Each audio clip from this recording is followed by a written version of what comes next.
news. The body of Jimmy Lane, kidnapped son of Mr. Headley Lane, has been found on the bank of the Hudson River near his home this afternoon. Turn it off, please. This ends the... Poor mother. All these days not giving up hope.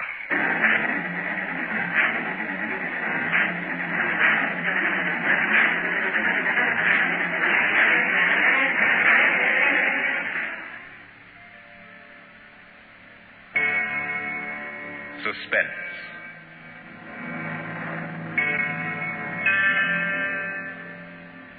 Springbok Radio presents Ransom by Pearl S. Buck.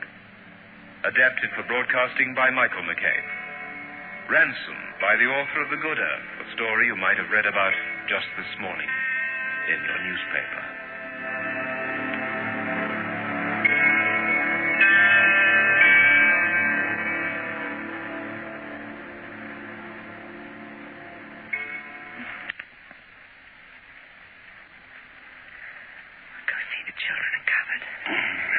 I'll come with you.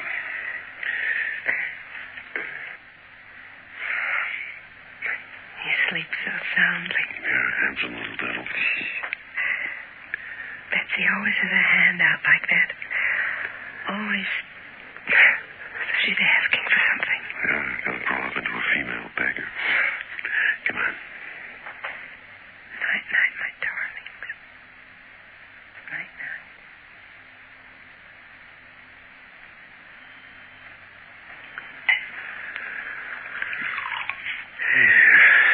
We ought to do this more often. Not in your life. You turn to an alcoholic. I ask you brandy this time of the night, morning. Most efficacious. Oh. No, purely medicinal, of course. I just wanted to see him. I know. I get frightened sometimes. Oh, I know. You used to think about it even before Brucey was born. I couldn't help it. I know. Kidnapping's like lightning. It happens, of course, once in a million. What you have to remember, of course, is all the rest of the children who are perfectly safe. What did you do, Kent? Honestly, some night when you went up the stairs. Oh, look, it's nonsense. That's what I've been trying to tell you. It's so unlikely, Alan. Those darn newspapers. When a thing happens in one part of the country, every little hamlet hears about it. Well, Jane Elliott told me there are 3 times as many kidnappings as ever get into the newspapers. Oh, Jane's a newspaper woman. Let's go back to bed. Alan, we can't live being afraid. We have to come to some rational position on it. Everybody's got to.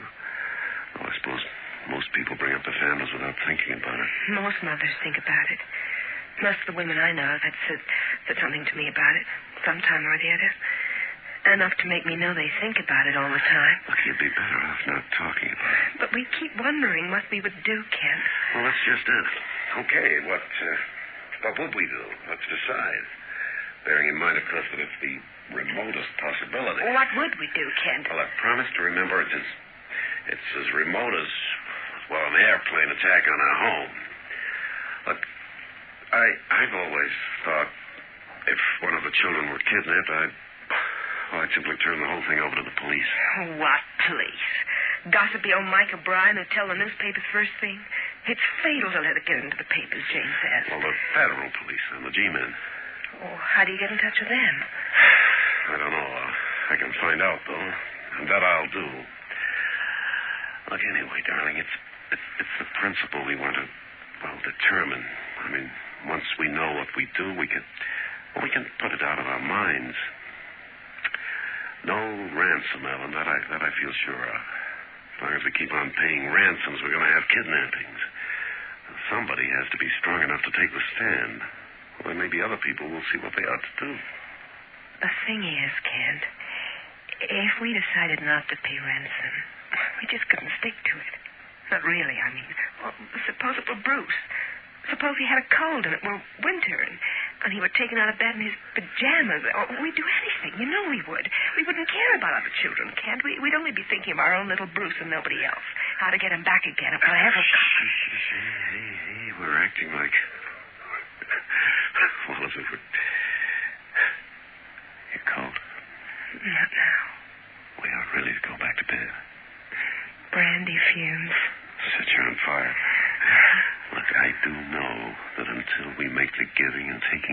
ransoms unlawful.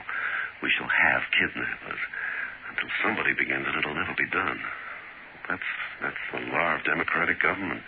The people have to begin action before government takes a stand. Well, what if they said not to tell the police? Well, it all depends on whether you want to give in to rascals or stand by your principles. But if it was our own child... Oh, be honest, Kent. Don't hide behind principles. Principles are easy in theory. Look, I am trying to be honest. I think I would stick by principle and trust somehow to think of some way. Now, come on. 1, 2, 3. I'm for teddy bears. The little teddy bears are having no more. Happy birthday to you. Happy birthday to you. Happy birthday, dear Percy. Happy birthday to you. I remember exactly what happened. Where did you leave her? We was at the gate, sir, watching for Brucey to come home from school, like we do every day, and I put her down. She's heavy to carry. I went inside to get a clean hanky to wipe her little nose. She stepped into a puddle from the rain this morning. When I came back, she wasn't there. I ran around the shrubs, sir, looking, and then I screamed for the battle.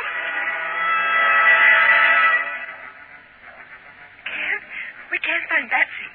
Kent, come home, please. Now at once. We can't find Betsy. I'm sorry, gentlemen, to break up the meeting, but I have to leave at once. Oh, no, Father, it's nothing serious. I'll let you know if it is.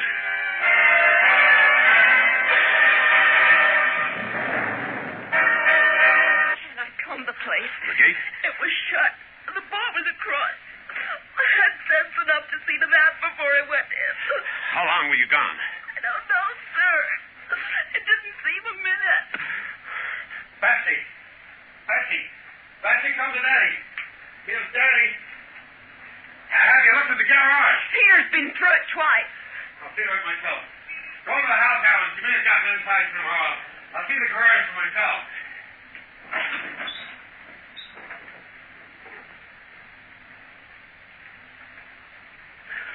She ain't here, sir. I've done looked everywhere. Daddy? What's the matter, Daddy? Brucey, you didn't see Betsy on the way home, did you? No, Daddy, I didn't see anybody except Mike to help me across the square because there was an automobile. What at? There, by the store. Huh?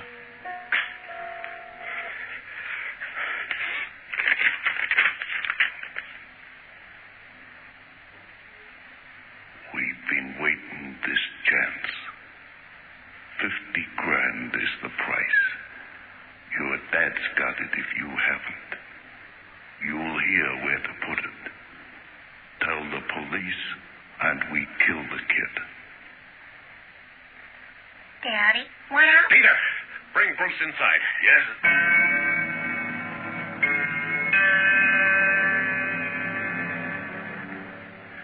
I'm going to call National 7017. No, Kent. Look, wait. I've got to.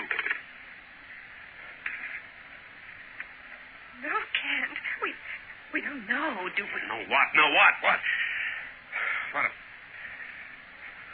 Come on. Kent, wait. Listen, please. Hello. I want National 7017. Kent, listen to me, darling. Please listen. Why, look, why don't we wait and see what they say? We don't know. This is National 7117. I want to report a kidnapping. It's our baby girl. Would you please tell me your name and address? Kent Rigby, 134 Eastwood Avenue, Greenvale, New York. Oh, Cora. Kent, they will. Pardon? Yeah? Kent, they said that. They What? said it in the note. They said no, please. Oh, why? Carefully. This is what I'm going to ask you to do. You must do nothing right now. Yes. Have you got that? It's very important. Yes. Now, tomorrow you'll go to the Mount View Village Inn. You know it? Mount View. Oh, yes, the inn. I know it. That's at least 50 miles away. Yes, I know that. A man will meet you there. He'll wear a plain gray suit. What will you wear? Me? Well, I'll have on a... I'll have If on you a... could remember also to wear tomorrow what you described briefly to me now. Yeah, sure. I'll wear a blue, medium blue, no hat. I have sandy-colored hair. They'll kill her. Kent, they'll kill her. Yeah. Yes. Well, thank you very much. Yes. They won't know. Nobody will know. They won't tell anybody, those fellows in Washington. Besides, I've got to have help. They'll kill her.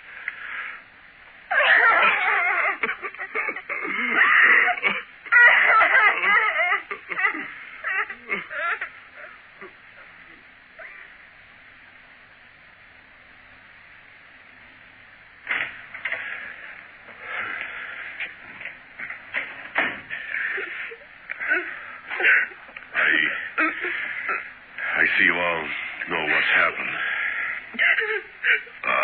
Done looked everywhere, sir. I know, Peter, I know. Now, I want not one word of this to anyone in the town. Sarah? Sir. Not a single word. Betsy's life may depend on no one outside knowing. Her life may depend on how we behave in the next few hours. That's all. This is terrible.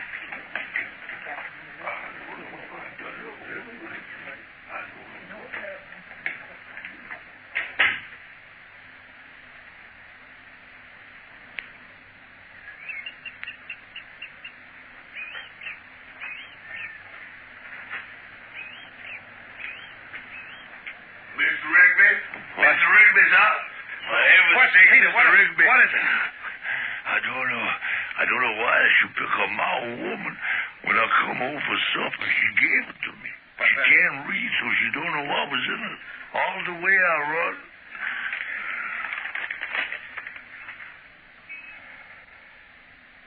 Get dough ready. All banknotes. Don't mark any or we'll get the other kid too. Don't try double-crossing us. You can't get away with nothing. Put it in a box by the dead oak at the Mill Creek. You know where. 12 o'clock tomorrow night.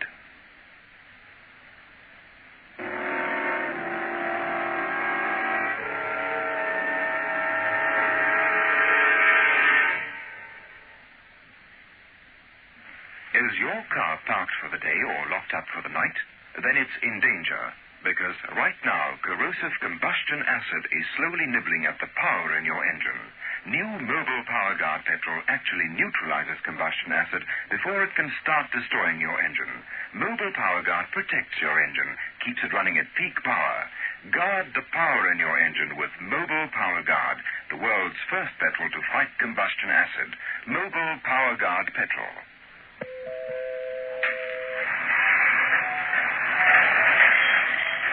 Pall Mall, please. Pall Mall, please. Pall Mall, please. Whether you say Pall Mall or Pall Mall, you get London's superb cigarette. Rothman's Pall Mall. Super Filter, Super Flavor, Super Gold Pack. Look for the red and blue ribbon of quality. Rothman's Pall Mall. I'll do anything, darling. You know that. I'll go see Dad in the morning. I'll get the money. I won't even tell him what it's for. If we can keep it from the newspapers, we can keep it from him. That's the best. I think it's the best.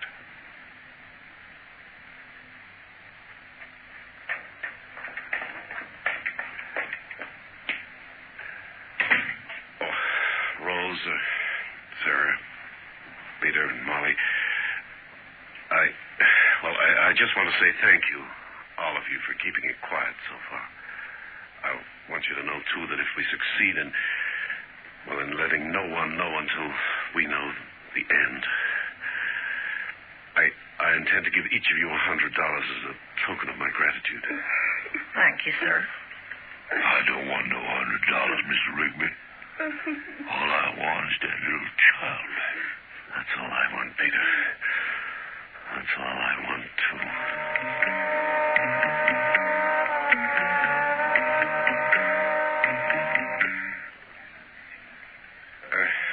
Whiskey and soda, please. Yes, sir. Rather unusual to find a bar like this in a village inn. Yes, it is. Oh, get me another, Sam. London's Washerwoman's Treat, it's called. Going my way? If you'll give me a lift. Thank heavens it is you. I thought it was you as soon as I came in here. I said to myself, he looks like... Here's your whiskey. Oh, please, let me...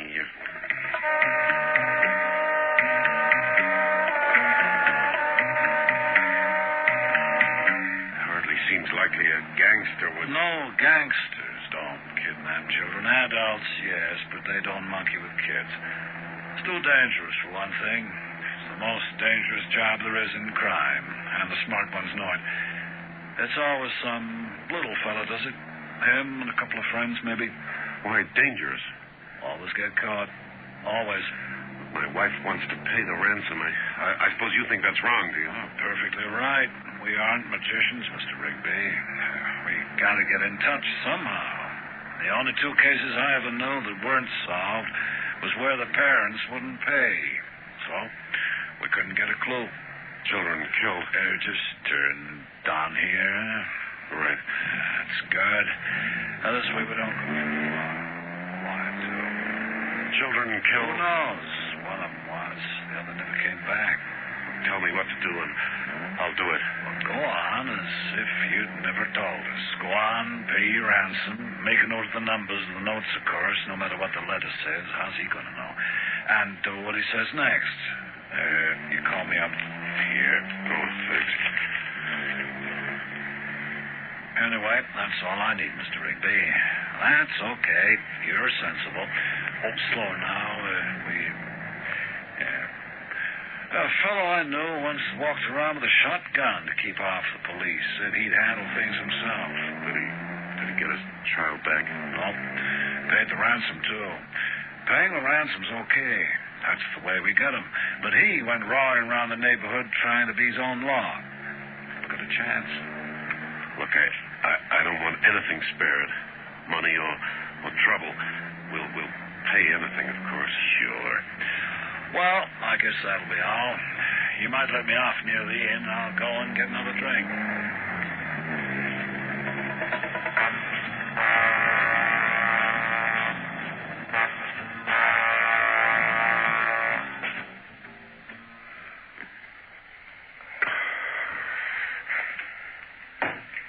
He said nothing, really. Except you were right about the money. We have to pay that. But somehow he was extraordinary. The man, I feel we'll get her back. You know, I've got no doubt he was that sort of man. Let's go check those banknotes, Ellen, and then it'll be time for me to go. And your father didn't make you tell him what the money was for? No. One day, soon, I'll tell him. When everything's all right again.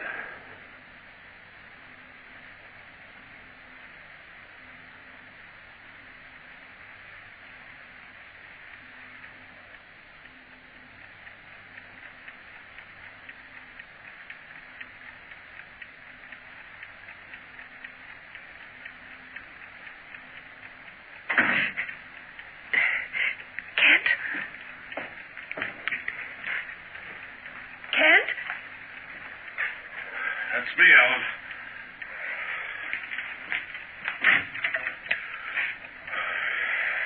Did you... Was it all right? Did you put the money where I told you? The Mill Creek, yeah. Ellen, I found something else there, too. Can't. No, darling. It's a note from him, that's all. Listen. If everything turns out like we told you to do, go to your hired man's house tomorrow night cross. What, Kent? If you double-cross... Nothing. Stupid idle threat. Nothing. Just stupid. The killer. That's what they mean, don't they? Helen, I found the note. It was under a stone. They put this string round about so high around the tree, and I felt it when I went up to to place the money. I followed the string, and I found the note under a stone where the string led to. Lucky I had my cigarette lighter. 24 hours. I can't do it, Kent. Yes, you can. You'll do it because you damn well have to.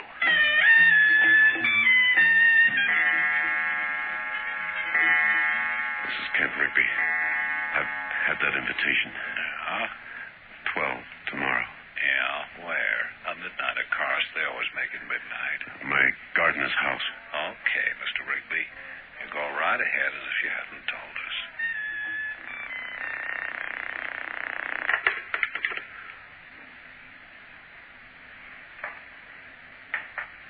Kent?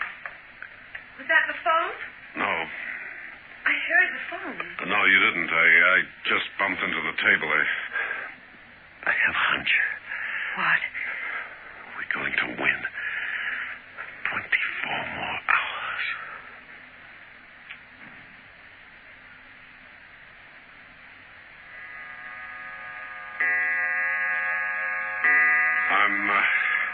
I'm going to Peter's house now. It's 11.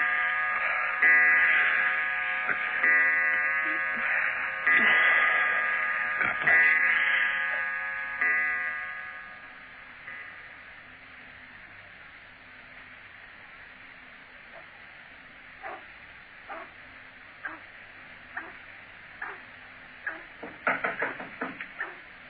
Yeah? Let me in, Peter. It's me, Mr. Rigby. They're bringing the baby here.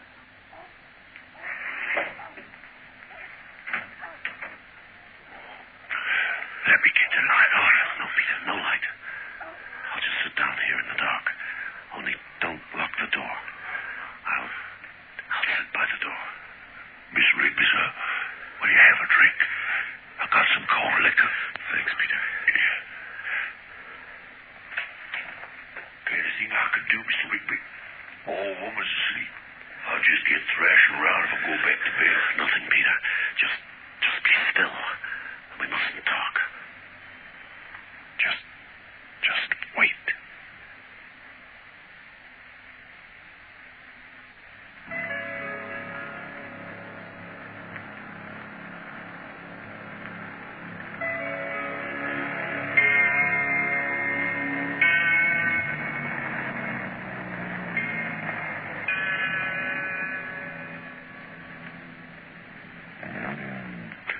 Peter. Come. Guide me down the path.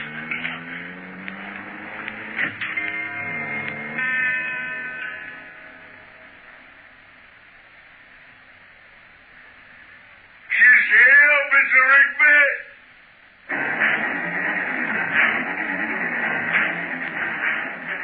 Looks like she done got a dose of something, sir. Drug, huh? Look, I gotta get her home. Help me to the car, Peter. You drive with him. Yes, sir.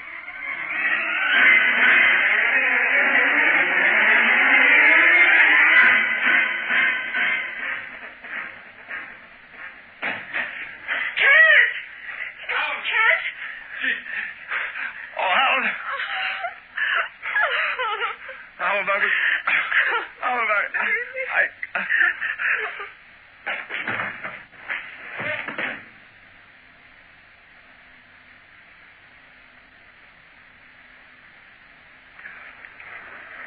Sweetheart.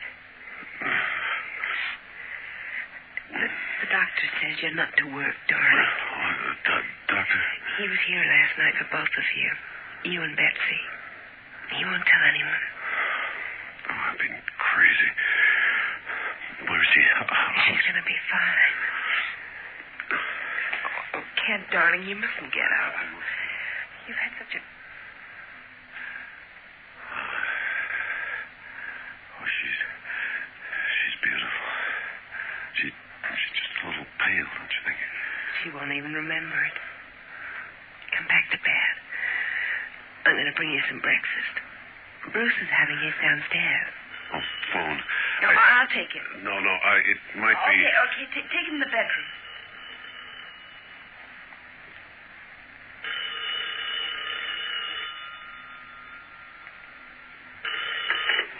Hello? Oh, hello, Mr. Rigby. Say, was the little girl hurt? No, she's all right. Fine. Well, I just wanted to tell you, we caught the fellow last night. You did? No, why, that's extraordinary. Now, we had a cordon around the place for blocks and got him. You get your money back soon. Well, who was he? A fellow called Harry Brown, youngster in a drugstore. I never heard of him. No, he says you don't know him. But his dad went to school with yours and always heard a lot of talk about you. His dad's as poor as a steak, I guess, and he got jealous of yours. That's about it, probably. Guy says he figures you sort of owed him something. Crazy, of course. Well, so long, Mr. Rigby. Mighty glad. Well, thank you. Thank you. Hello, Daddy. Oh, hello, my boy. What would you say, darling, if we let Peter walk to school with Bruce today?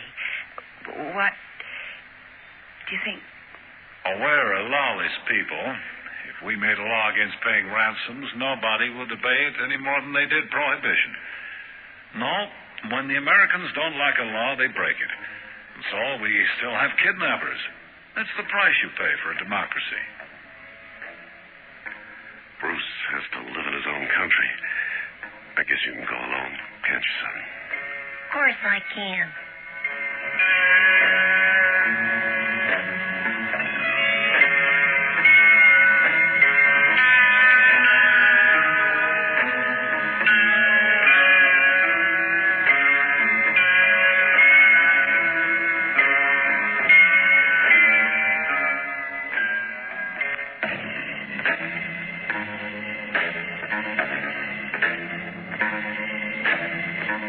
Tonight you heard Ransom by Pearl S. Buck. Ransom was another story in the series Suspense, adapted for broadcasting and produced by Michael McCabe.